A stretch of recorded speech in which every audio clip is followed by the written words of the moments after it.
It's 2019, and the fellowship is broken.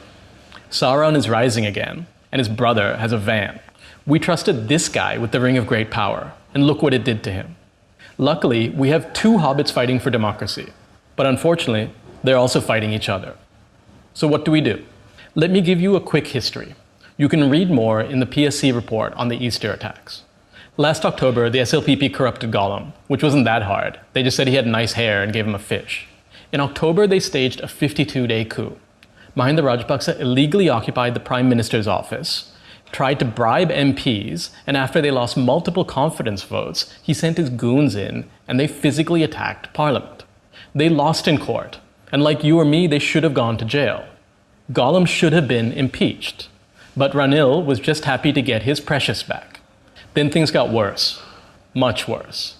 During the coup, Gollum and Gota said that the director of the TID was trying to assassinate them. He wasn't. He was investigating terrorism. That's what the TID does. Let that sink in for a moment. They arrested the cop who was chasing the terrorist. Gollum then buried or ate nearly 100 reports that a terrorist attack was imminent. And then the Easter attacks happened. After the Easter attacks, we needed to come together. But no, the Rajapaksas wanted to come to power. They unleashed a second wave of racist lies and violences that targeted peaceful Muslim people. Our Muslim family, who had been warning about Sauron for years, were attacked, killed, and humiliated. They still live in fear. Let me be clear. The SLPP staged 3 attacks on Sri Lanka. First, they attacked our parliament. Second, they attacked our national security. And third, they attacked peaceful Muslim people. These are attacks on us all. And now they're asking for our vote. This is like someone breaking your window, stealing your dog, and asking for protection money. But this is to a whole country. If you elect Gota, that is what you're voting for. Let me give you one example. Under his brother's regime, a group of rogue Navy men abducted children, collected ransom from their parents, and then killed these young people anyways. I have children, and this is hell. These children are dead, and their parents are in hell. Gota has said that he will free those suspects on his first day in office. What do you think will happen on the second day? And the third? Are your children safe? Do you care about the safety of other people's children? Remember, the SLPP thinks you're a racist and dumb. They think they can run an American citizen and then complain about an American grant to reduce traffic. They think they can spread lies about Muslim doctors sterilizing people and still get Muslim votes. They think they can be surrounded by the same corrupt people and call themselves technocrats. They think you are racist and dumb. So don't be. So obviously, Sauron bad, Saruman bad, orcs will eat your children. Even in the face of Mordor, how in Middle-earth can you vote for the UNP?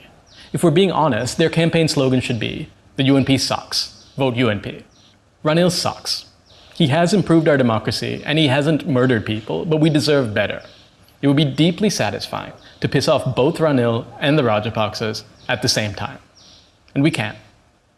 Ranil hates Sajith. Ranil has been cock-blocking Sajith ever since Sajith hit puberty.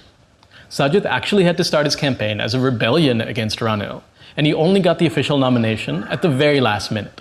Sajith is in many ways the change candidate here. He is young, and he will change the UNP. Sajith listens, and he has good people around him. By good people, I mean Harsha and Aaron, who are like elves, I guess, and Mangala, who can be a dwarf. His speeches do sound like someone ate a thesaurus, but Sajith is excellent one-on-one. He listens, and he answers questions directly, which is something Gota is completely incapable of doing without calling for his ayya. Sajith also has character. He chose a difficult electorate in Hambantota, and he turned down the PM's post during the coup. He follows the law, which means he comes with a return policy. We can vote him out in 5 years. With the Rajapaksas, we may get a lifetime subscription, and they're reproducing. Congratulations. Sajith's manifesto talks about improving our existing democracy, helping the poor, and something I deeply care about, which is leading the global fight against climate change. As a minister, he really focused on one thing, building houses. People say that's a giveaway, but good. Houses give people a place to live, and they're an economic asset. It's better to build houses for people than airports in the jungle. This is our hobbit. Well, hobbitses. We actually have 2 hobbits. Anura Kumara Dissanayaka is a good person with a lot of good ideas, and he will not be our next president. Sadly, his door also leads to fascism. Yes, you can do preferential voting. You can vote for up to 3 candidates by clearly marking 1, 2, 3. However, this is quite risky. Sometimes I spell my own name wrong. We need to pick one hobbit and put him on a giant eagle of votes. A swan, really. In closing, I don't care if you subscribe to this channel or like this video.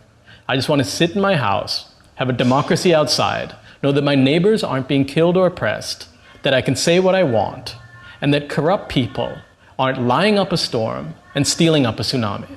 So please don't subscribe, just vote. Vote for the hobbit, the one with the swan. If you must vote for the other hobbit, please carefully put 1 and then put 2 for Sajith, and know that you will be keeping everyone else up all night. I know it's a sequel, and we'll never get it perfect, but our democracy and our climate is what we leave to our children. Let's take care of them, and let's take care of each other. Vote wisely.